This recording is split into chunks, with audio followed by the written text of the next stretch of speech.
partnering review. Rather than educate customers, educate yourself about the customers. Let's create a rapport with the customers by using mirroring techniques. You guys know what mirroring, that's my New York. Mirroring is? It's basically if somebody talks soft, you talk soft. If somebody leans in forward, you lean in. It's called neuro-linguistic programming. You've heard that terminology before? Basically, you make the person on the other side feel comfortable. It's unlike what we do in New York when you have somebody from Texas talking like this, and we're talking like this.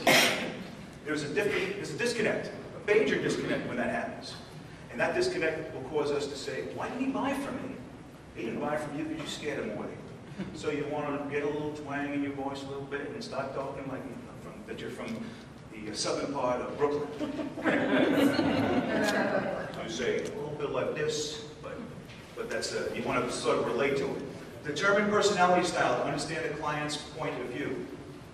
We've all been taught there are 4 quadrants in personality. Some people say, hey, I'm an A type, I'm a B type, I'm a C, D, I'm an X type, whatever it might be.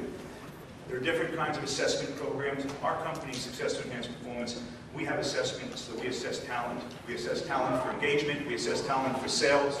We assess talent so organizations can hire the right talent and can also utilize the right talent. But as an individual trying to sell your wares, you have to identify the talent you're selling it to.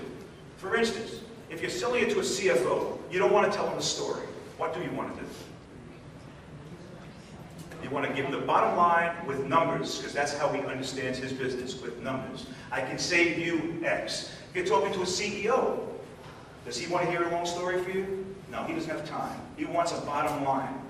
And when you're talking to an engineer, they love schematics. They'll listen to you and tell stories all day long. You walk out of there and say, you know what I forgot to do? I forgot to ask him for an order. We had a great time talking, but we just didn't get anywhere. But that's the personality trait out there. There are personality traits of individuals. You need to identify the personality trait you're talking to. Because if you don't address that individual correctly, the way they receive information, you're going to be hitting a dead wall. And that's something we really have to pay attention to. You meet somebody, what do you do for a living? I'm the CFO. Fantastic. Immediately trigger in your head. This guy wants bottom line numbers. He wants savings and he wants numbers from you.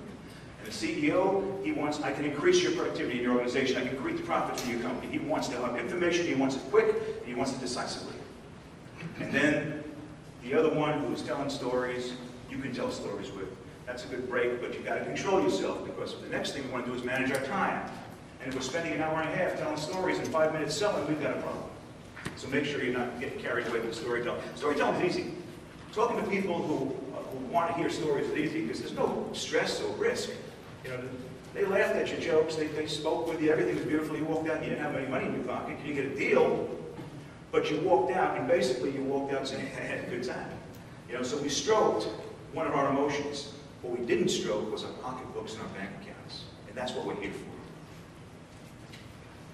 Identify the 4 personality styles. We went through those. The 4th one is actually steady and consistent. That's the one we have to master. If we ever want to get through a gatekeeper. We all know about gatekeepers, right? They're the people who have been paid for substantially to screw our jobs, to make it so we can't make a living. They're trained to say no. What they're also trained to is receive good information from you, to have empathy for their jobs, because their job's tough. Because if you had to listen to 50, 60 rejections every day, or squeeze people and be mean to people every day, you'd love to have somebody say something nice to you. So that steady person, that S person, that secretary, that's the person you want to go in and you want to say to them, listen, I know your pay must be tough. I'm just trying to talk to your boss a little bit, because I know what I have to offer him. He'll appreciate it. He'll appreciate you because of it. Make them feel good about themselves. That's the gatekeeper. But that's the person that's the S who sits there, this steady person who's there with that firm grip saying, no, John's not in. No, John's not in. No, John's. Does John work there anymore? He's never in.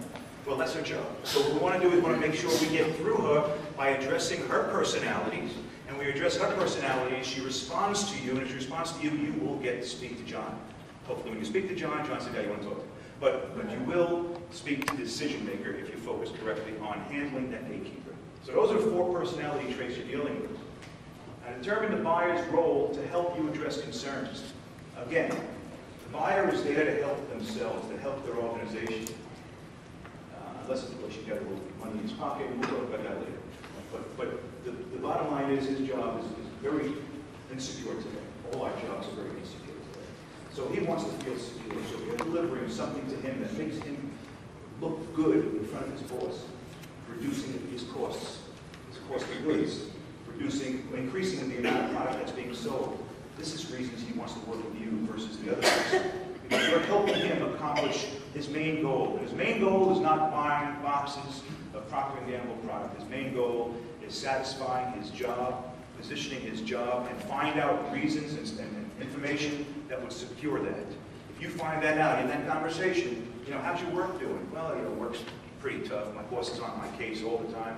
Really? What's he on your case for? He's on my case because it's so expensive and we can't buy just in time anymore like we used to. And so you have reasons, well, I've got something and I got a solution that's going to help you, John. And John says, really? You're going to get my boss off my case? He didn't say, you're going to sell me better products? You're going to save me money? What he said was, you're going to get my boss off my case? You need to find that out. Partnership.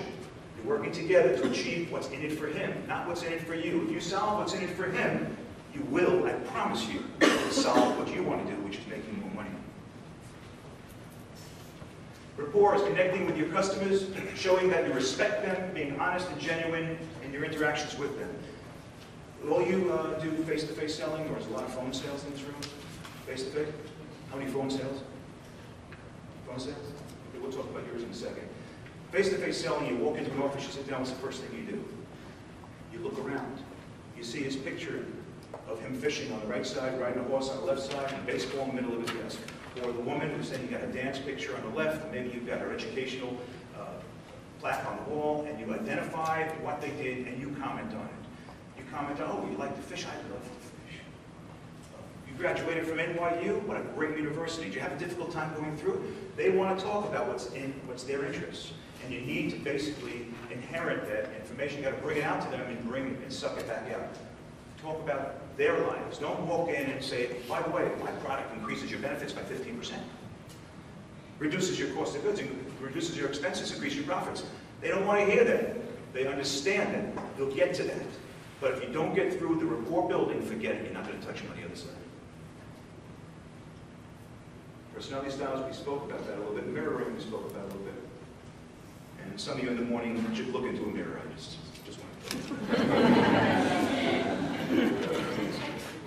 just kidding.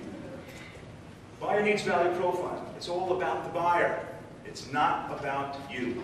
Buyer needs to drive the sales process. How many of you can look back and say, you know what, I see the problem happen. I walk in the door, and what I do is I push my product. My product's great. Statistics show, as far as disengaged organizations, that only 13% of people who work for organizations actually sell their product, are confident enough to deliver the product. But 13%. People in organizations don't even believe in what they're selling. Do you deliver your product and make that person believe you actually believe in what you're selling? Or has it become commoditized, where you're delivering it from here to sell you? A copy of salespeople for years sell features. We sell features. We go out, the price is less because we got a better price on the lease. We're selling the same product you had before, but it produces 10 more copies a minute. The cost of producing it to the toner is cheaper. Features, features, features. Why do I care? Sure, it's a little less, but why do I want to go through the process? What's in it for me? Well, if you turn it around and you start to talk to them about what that means to you, is that if we reduce the cost and we get you more quality, your boss is going to see that you saved them some money. You've got more productivity in your organization, about 10 more copies. You've delivered something that they're going to be able to turn around and say, this is what's in it for me. It's not the selling of the product. It's not the buying of the product.